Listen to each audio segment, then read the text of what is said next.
Assalamualaikum warahmatullahi wabarakatuh. Oke teman-teman semuanya, selamat datang kembali dan pada kesempatan kali ini kita akan membahas terkait bab kelima yaitu algoritma dan pemrograman. Nah, pada bagian pertama ini kita akan membahas terkait algoritma dan flowchart. Jadi masih secara teori dan konsep. Untuk ke belakang nanti akan lebih berfokus kepada arah pemrograman seperti itu. Oke, ini adalah pendahuluannya. Lalu untuk tujuan pembelajarannya hari ini atau pada video kali ini kita akan berfokus kepada algoritma dan flowchart, yaitu memahami bagaimana sih algoritma dalam pemrograman. Tapi selain menuju ke dalam pemrograman, nanti juga kita akan membahas algoritma secara umum atau algoritma dalam kehidupan sehari-hari supaya teman-teman semua ada gambaran.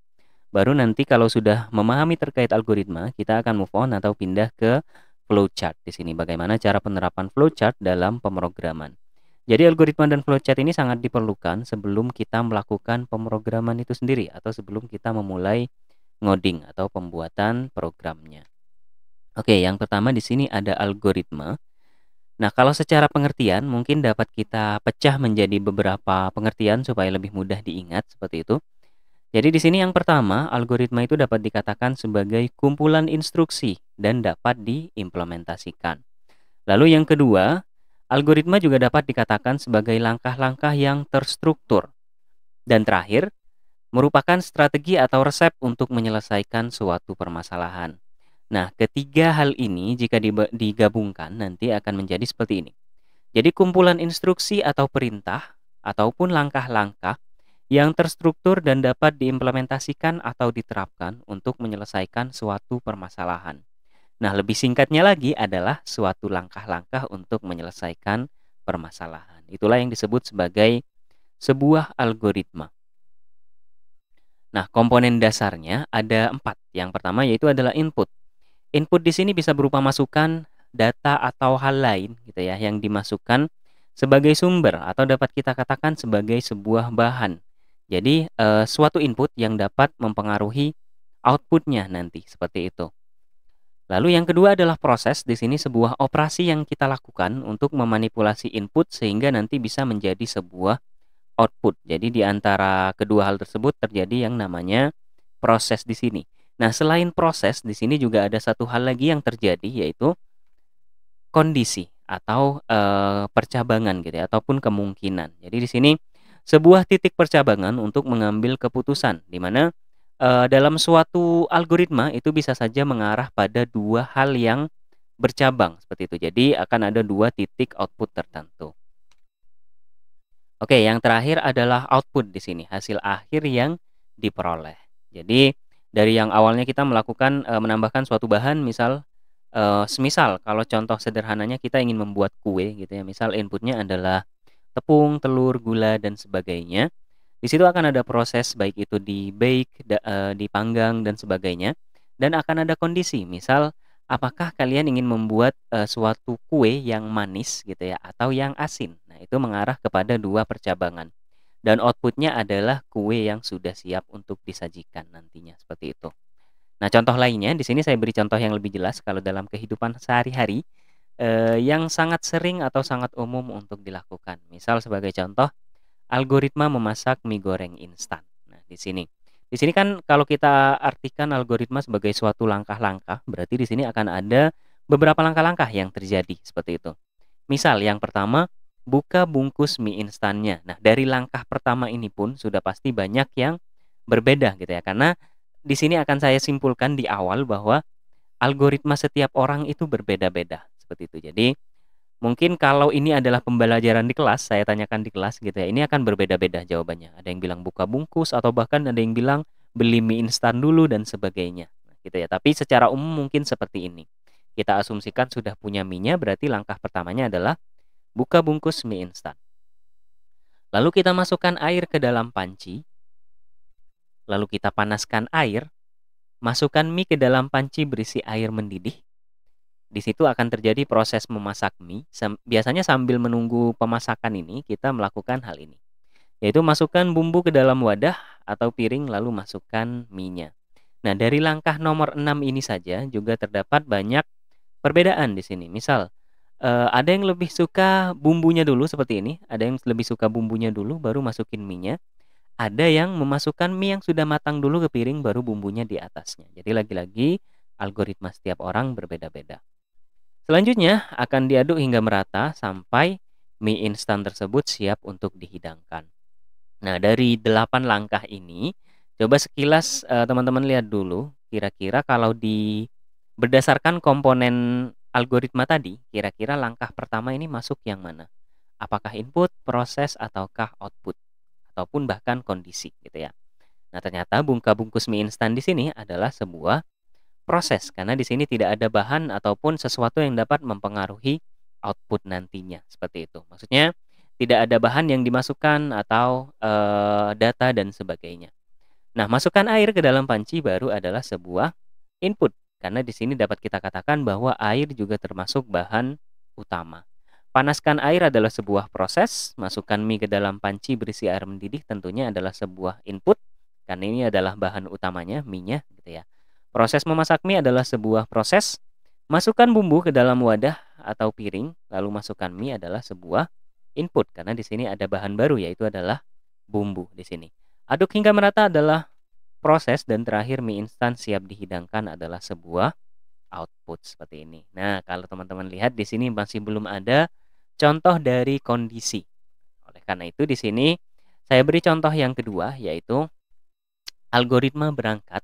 Anggaplah misal berangkat ke sekolah gitu ya menggunakan sepeda motor. Lagi-lagi ini pasti berbeda gitu ya langkah-langkahnya, tapi secara umum mungkin seperti ini.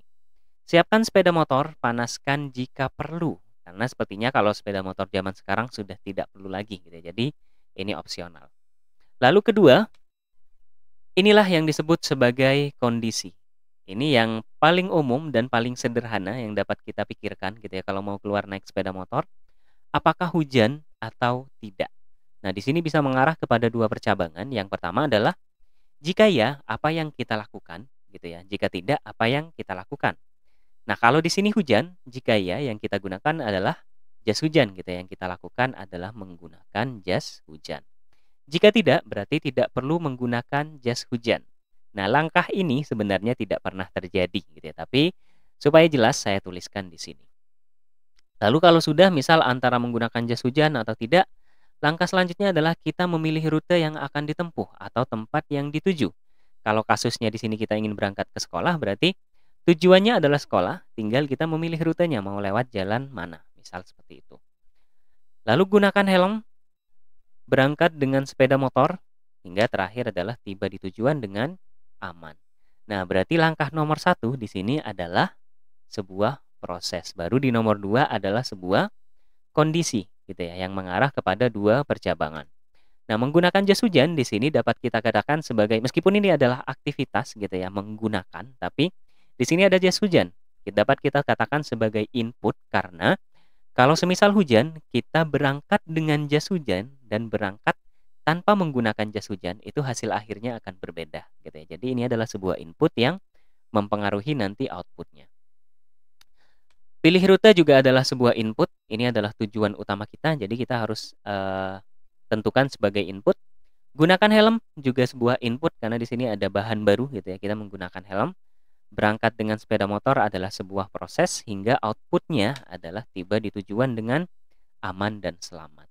Nah, ini adalah contoh algoritma, dua contoh algoritma sederhana dalam kehidupan sehari-hari yang sangat mudah atau bahkan sering terjadi di kehidupan kita. Nah, tanpa kita sadari ternyata kita sehari-hari menggunakan yang namanya algoritma, yaitu langkah-langkah untuk menyelesaikan suatu permasalahan. Nah, kalau tadi adalah contoh dalam kehidupan sehari-hari, sekarang kita coba perhatikan atau simak contoh algoritma dalam pemrograman. Yang paling sederhana adalah seperti ini. Anggaplah kita akan membuat program atau aplikasi yang sangat sederhana untuk menghitung luas permukaan dari sebuah kubus. Nah, seperti yang kita ketahui, luas permukaan dari kubus adalah sisi kali sisi dan kali sisi gitu ya. Maaf, sisi kali sisi dikalikan dengan jumlah permukaannya. Contoh, misal kita bedah satu persatu lagi. Gitu ya. Kubus ini terdiri dari 6 sisi, yang mana masing-masing sisinya adalah sebuah persegi gitu ya. Berarti kita tentukan luas alasnya gitu ya. Salah satu sisinya kita anggap sebagai luas alas adalah luas dari persegi. Nah, berarti di sini inputnya adalah sisi itu sendiri, sisi dari persegi. Lalu akan ada sebuah proses di sini di mana kita akan menghitung luas permukaan alas seperti yang saya sebutkan tadi, yaitu luas alasnya adalah sisi dikali sisi. Ternyata masih ada proses lagi di sini, yaitu untuk menghitung luas permukaan keseluruhan adalah luas alas yang sudah kita peroleh dari proses sebelumnya tinggal kita kalikan dengan 6. Jadi dalam pemrograman seperti itu. Kalau kita sudah punya suatu hal, ini akan dapat kita gunakan secara berulang-ulang untuk seterusnya. Seperti itu. Baru terakhir kita kembalikan kepada pengguna, outputnya dalam bentuk luas permukaan dari kubus tersebut. Jadi yang awalnya pengguna hanya memasukkan sisi, outputnya adalah luas permukaan dengan proses yang dilakukan di balik layar. Seperti itu. Nah, itu adalah contoh algoritma dalam pemrograman. Dalam kehidupan sehari-hari juga sudah kita bahas. Sekarang bagaimana sih merepresentasikan algoritma seperti itu. Jadi misal setelah kita mengabstraksikan di kepala kita sebuah algoritma gitu ya untuk menyelesaikan suatu permasalahan. Nah, supaya algoritma tersebut dapat dipahami oleh orang lain, terutama apabila kita bekerja dalam sebuah tim, itu harus saling memahami algoritma masing-masing. Nah, cara menuliskan pemikiran kita tersebut kita dapat tuliskan dalam bentuk flowchart atau pseudocode di sini. Jadi ada dua notasi populer untuk pemrograman yaitu flowchart dan pseudocode. Tapi pada pembelajaran kali ini kita akan memanfaatkan yang flowchart. Sekali lagi saya ulangi, algoritma adalah langkah-langkah untuk menyelesaikan permasalahan di mana biasanya masih terdapat di kepala kita gitu ya, karena tanpa sadari kita lakukan. Nah, untuk menuliskan langkah-langkah tersebut dapat kita buat dalam bentuk flowchart seperti ini. Oke, sekarang kita sudah akan mulai masuk ke dalam flowchart.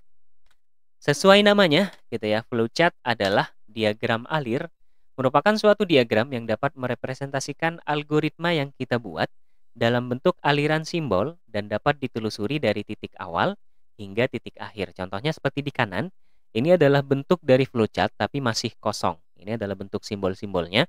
Jadi dapat kita telusuri dari awal sampai akhir ditandai dengan tanda panah seperti ini.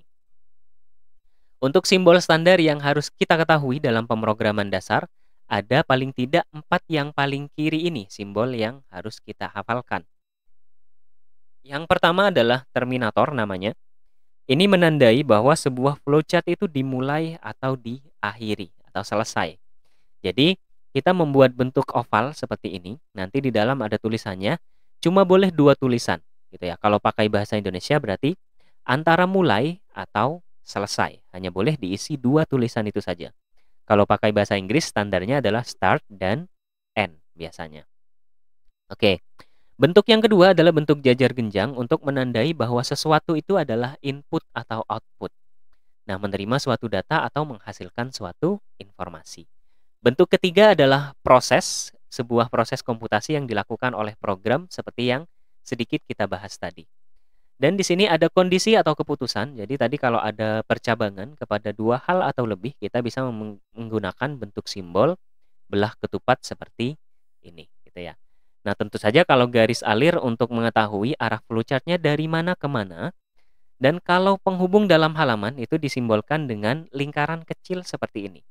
Maksudnya misal ketika kita masih punya satu halaman, tapi tidak cukup untuk ke bawah, kita bisa gunakan halaman yang di sebelahnya gitu ya, di bagian kanan misal, itu bisa menggunakan lingkaran. Nanti akan ada contohnya untuk lebih jelasnya. Kalau misal halamannya sudah benar-benar habis dan tidak ada space sama sekali, berarti sekarang kita bisa menggunakan penghubung yang berbentuk lencana seperti ini. Oke, contohnya supaya makin ada gambaran seperti ini. Misal kita akan gunakan algoritma pemrograman yang tadi, yaitu menghitung luas permukaan dari sebuah kubus.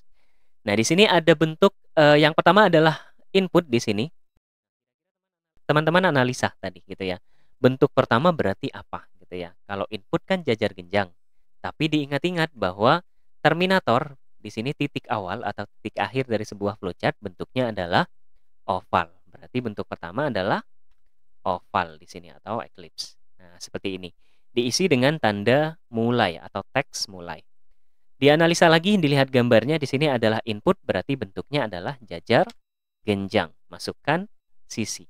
Nah, di sini ada sebuah proses, berarti bentuknya adalah persegi panjang, yaitu luas alas sisi dikali dengan sisi. Selanjutnya masih proses lagi, ternyata berarti bentuknya adalah persegi panjang lagi, yaitu luas permukaan LA yang tadi sudah diterima dikalikan dengan 6. Baru bentuk selanjutnya adalah output di sini.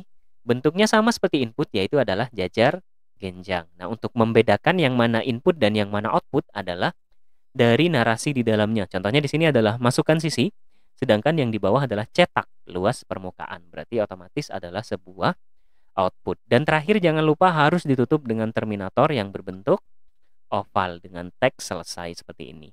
Atau kalau pakai bahasa Inggris, ini adalah start, yang bawah adalah end, seperti itu. Oke, ini adalah contoh flowchart. Lalu contoh yang kedua, misal kita akan membuat program penentu remedi. Maksudnya adalah dengan nilai sekian, seseorang itu apakah remedi atau tidak, seperti itu. Oke, berarti bentuk pertama diingat-ingat adalah selalu oval untuk mulai, seperti ini. Lalu bentuk selanjutnya adalah kita akan tentukan inputnya apa saja, gitu ya. Otomatis kalau kita ingin menentukan seseorang remedi atau tidak, inputnya sudah pasti nilai, kita bandingkan dengan KKM. Berarti inputnya ada 2, masukkan KKM, lalu masukkan nilai. Nah, teman-teman boleh menuliskan dalam 2 jajar genjang terpisah seperti ini, atau langsung jadi 1, di sini tidak apa-apa. Jadi, masukkan KKM, nilai, itu juga boleh. Nah, lalu lanjut. Ternyata di sini sekalian saya beri contoh, asumsikan bahwa halamannya di bawah sudah tidak cukup, tapi di sebelah kanan masih ada halaman seperti ini. Jadi boleh menggunakan penghubung antar halaman yang berbentuk bulat. Contohnya seperti ini. Jadi diberi angka 1, lalu di sini adalah angka 1. Semisal nanti di akhir semisal masih tidak cukup lagi, berarti nomornya adalah 2 terhubung dengan nomor 2 di sebelah kanan, seperti itu. Nah, di sini kita bisa tentukan karena di sini ada kondisi antara remedi atau tidak, berarti menggunakan seperti ini, menggunakan belah ketupat atau bentuk layang-layang.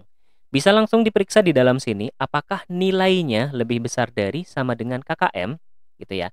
Dan biasakan kalau kondisi di sini selalu menggunakan tanda tanya karena berupa pertanyaan, gitu ya. Nah, dari sini dia bisa bercabang kepada 2 arah, antara ya atau tidak, gitu ya. Jadi kalau ya apa yang terjadi, kalau tidak apa yang terjadi, seperti itu. Ini adalah contoh percabangan. Nah, kalau nilainya lebih besar dari sama dengan KKM, jika ya berarti kita akan mencetak tuntas di aplikasinya. Sedangkan kalau tidak, kita akan mencetak remedi. Baru terakhir adalah bentuk oval untuk menandai bahwa flowchart-nya sudah selesai. Nah, itu adalah materi terkait flowchart. Sebenarnya ini adalah pengantar untuk algoritma dan flowchart, materinya itu saja. Selanjutnya, di sini silakan teman-teman latihan sendiri, abstraksikan sebuah algoritma untuk menyelesaikan sebuah permasalahan kehidupan sehari-hari bebas, gitu ya. Jadi algoritma apa saja, silahkan kalian coba untuk dijadikan sebuah flowchart. Nah, harus mengikuti standar penulisan seperti yang telah dijelaskan, seperti itu. Itu saja untuk video kali ini. Jadi kesimpulannya seperti ini. Algoritma merupakan sekumpulan instruksi terstruktur untuk memecahkan masalah, sedangkan flowchart adalah representasi dari algoritma yang kita buat tadi, seperti itu. Oke, itu saja. Nanti akan kita lanjutkan pada video-video selanjutnya yang akan lebih mengerucut kepada bahasa pemrograman yang akan kita gunakan nantinya. Terima kasih dan mohon maaf. Wassalamualaikum warahmatullahi wabarakatuh.